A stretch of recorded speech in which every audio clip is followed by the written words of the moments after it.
अतोनात असं अतिवृष्टी झाली म्हणजे अतोनात असं शेतकऱ्यांचं मोठं नुकसान झालं. जवळजवळ 13-14 शेतकरी त्याच्यामध्ये सामील झाले. काही म्हणजे साधारणतः 2-2, 3-3 खंडी भात होणारं तिथं आता काही राहिलं नाही शिल्लक. पडवळ असो, आमच्या बोधवडीतले जाधव कंपनी आहेत, नंतर तर सुरेश मालुसरे, तानाजी मालुसरे, आमचे भाऊ साळुंके, पुन्हा एक माझा नंबर सायदेवाडच्या तिथे जवळजवळ 8-9 एकरचा नंबर. तिथे आपण आता जाऊ शकत नाही ना, फोटो काढू शकत नाही, जाऊ शकत तिथं. त्याचं तर काही जे नेस्तराभूत म्हणजे तिथं ते जमीन होती की नव्हती असं झालेलं आहे.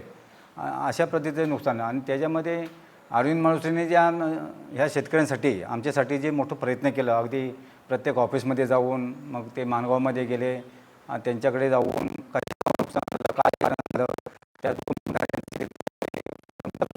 तो मुद्दा सत्य आहे. कारण त्यावेळेला जर की तिथं रिटेनिंग वॉल बांधले असते तर ही हानी झाली नसते.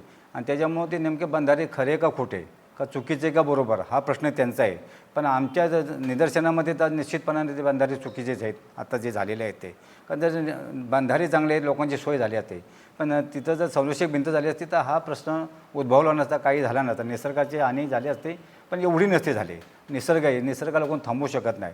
तर आम्ही संबंधित सर्व अधिकाऱ्यांनी पत्र दिलेलं. आमची एक विनंती आहे की आम्हाला योग्य ती भरपाई मिळावी आणि आमच्या त्या नदीला संरक्षक भिंत मिळावी, जेणेकरून पुढं जी हानी होणार आहे, जे नुकसान होणार ते होऊ नये, एवढीच आमची शासनाला संबंधित खात्याला ती विनंती राहणार. रायगड जिल्ह्यात गेले काही दिवस मुसळधार पाऊस पडत होता आणि याच प्रमाणे रायगड जिल्ह्यातील महाड तालुक्यातील कुंभे शिवतर आणि आंबे शिवतर या गावाला जोडणारा जो बंधारा आहे, या बंधाराने शेतकरीचं अतोनात नुकसान झालं होतं.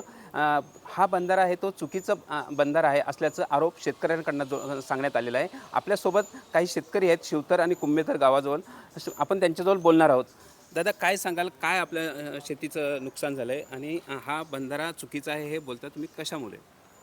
जुलैमध्ये 5-6 तारखेला जो पाऊस झाला, तसं पाहायला गेलं तर 2020-21मध्ये पण खूप पाऊस झाला, पण त्यामुळे आमचं शेतीचं नुकसान म्हणजे झालं, पण इतक्या प्रमाणात झालं नाही. आत्ता जो बंधारा झाला ना, हे दोन्ही बंधारे अतिशय निकृष्ट दर्जाचे आहेत.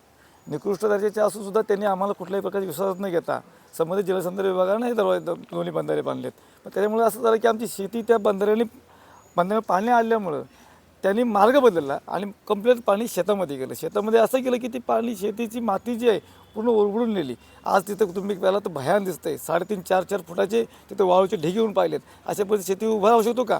मग शासनाचं काय म्हणणं आहे की शेतकऱ्याला उभा राहा गेला पाहिजे. अशा पद्धतीनं शेतकऱ्यांना जर उभा करणार असाल तर हे चुकीचं चाललं आहे. ज्या कोणी अधिकाऱ्यांनी हे बंधे आमच्यावर लादलेत, ज्या कोणी अधिकाऱ्यांनी या कामाकडे दुर्लक्ष केलं, त्या संबंधित अधिकाऱ्यावर आणि ठेकेदारावर कायदेशीर कारवाई व्हावी ही प्रमुख मागणी राहील. प्रमुख मागणी अशीच राहील. त्यामुळे आमच्या शेतीचं नुकसान आहे हे शासनानं कुठलेही विलंब न करता ते त्वरित त्याची भरपाई आणि त्याच्यामध्ये डागडुजी करून ते पूर्ववत करून द्यावी.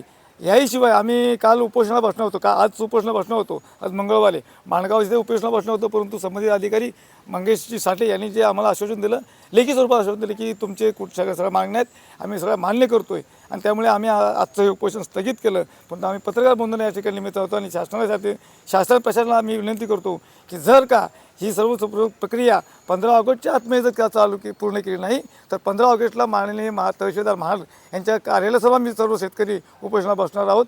त्यामुळे शासनानं आणि प्रशासनाने आमची या जे चालेल नुकसान याची दखल घेऊन त्वरित पंचनामे आणि त्या शेताची झालेली नुकसान त्वरित करून द्यावी ही आमची शासनाकडे आजच्या दिवशी विनंती राहील. या सर्व घटनेमध्ये तुम्हाला पत्रकार बंधूने आमचं ही बाजू अतिशय चांगल्या प्रकारे मांडून दिलीत, त्यामुळे तुमचेसुद्धा त्या ठिकाणी धन्यवाद देतो. तर हे शेतकऱ्यांनी देखील सांगितलेलं आहे, जर मागण्या मान्य झाल्या नाहीत तर आम्ही उपोषणाला बसणार. दीपक दबके, TV9 मराठी, रायगड.